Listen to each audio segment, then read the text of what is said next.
Assalamualaikum ya akhi ya ukhti. Assalamualaikum ya akhi ya ukhti. Salam-salam hai saudaraku, semoga Allah merahmatimu. Salam-salam wahai semua, semoga hidup lebih bahagia. Kami dari kelompok 1 yang beranggotakan saya Raffi Arsoyo, Saya Isyana Putri Wahidah. Saya Muhammad Taufikur Rahman. Saya Arka Baloka Sargindra. Saya Muhammad Rakan Zari. dengan materi politik Nabi Muhammad SAW. Selamat menyaksikan.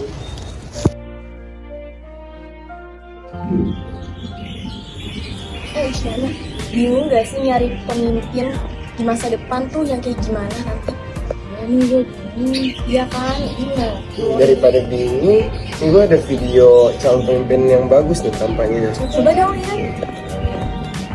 Bareng-bareng kita lihat ya. Oke. Menjelang pemilu seperti ini, lebih baik memilih paslon yang sesuai dengan agama kalian. Nama saya di sini akan berkampanye tentang janji-janji saya ke depannya jika saya terpilih sebagai presiden. Jadi saya yang pertama adalah saya berjanji akan sejahterakan masyarakat Indonesia. Kedua, saya berjanji akan menurunkan harga-harga BBM. Yang ketiga, saya berjanji akan melakukan pembangunan infrastruktur yang baik dan menyeluruh. Di era yang sekarang ini, lebih baik kita percaya kepada yang seiman saja. Bukankah begitu? Nah gimana nih? Kelihatan kan calon pemimpin yang bagus kan? Iya ya, sesuai gitu juga sama agama kita. Oh iya, benar juga sih, bagus banget. Nggak usah mikir panjang, udah kita pilih ini aja. Setuju. Iya. Sesuai. Oke.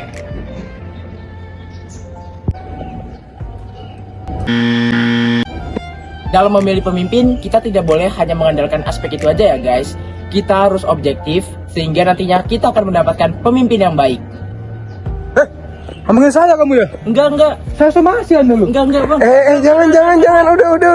Kalau cinta sudah dibuang, jangan harap keadilan akan datang.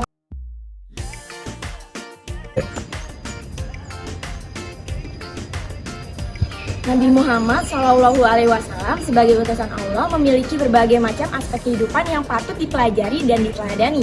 Perjalanan politik Nabi Muhammad pada fase Mekah ditandai dengan peristiwa Bai'at Aqabah 1 dan Bai'at Aqabah 2. Kedua perjanjian ini menjadi legitimasi dari penduduk Madinah diwakili oleh suku Aus dan Khazraj kepada Nabi Muhammad sebagai pemimpin masyarakat Madinah.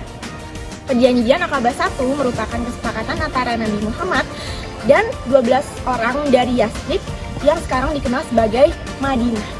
Sedangkan perjanjian Aqabah 2 adalah perjanjian antara Nabi Muhammad SAW dengan 73 orang pria dan 2 orang wanita di Yathrib pada waktu tengah malam. Jadi perjanjian Aqabah 1 dan perjanjian Aqabah 2 menghasilkan kesepakatan yang intinya menyatakan untuk yang pertama setia kepada Nabi Muhammad, yang kedua memeluk agama Islam, dan yang ketiga bersedia untuk terlibat dalam upaya dakwah.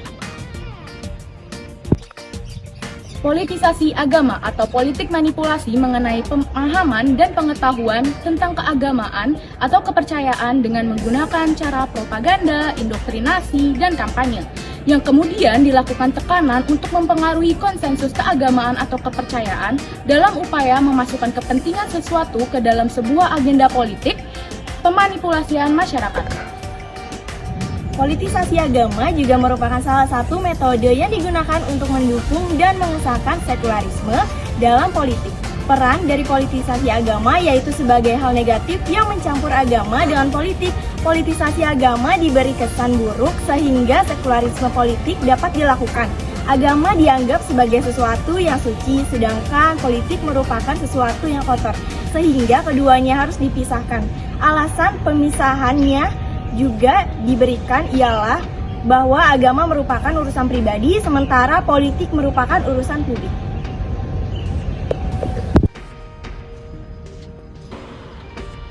Seperti yang kita lihat di video tadi, di era sekarang, Islam merupakan alat atau senjata yang digunakan para politisi di negara yang mayoritasnya muslim untuk mengambil banyak suara dan memikat hati orang yang awam atau naif dalam berpolitik.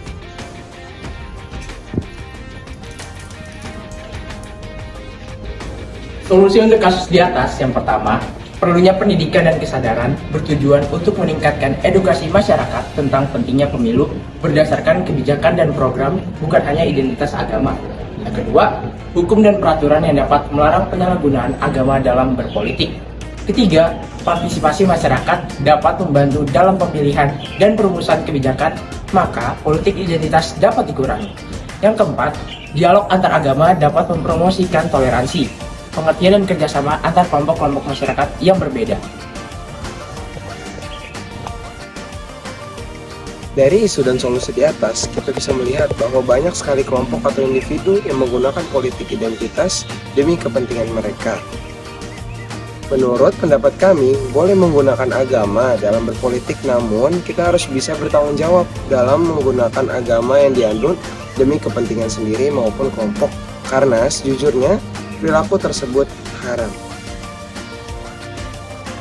Assalamualaikum saudara harapan. Ikut saya kampanye yuk, bisa gak? Oh boleh Pak, oke. Oh ya, oh ya, oh ya, bongkar. Oh ya, oh ya, oh ya, bongkar. Terima kasih telah menyaksikan video kami. Kurang lebihnya mohon maaf. Assalamualaikum warahmatullahi wabarakatuh. Kelompok 1. Gaebo Gasih.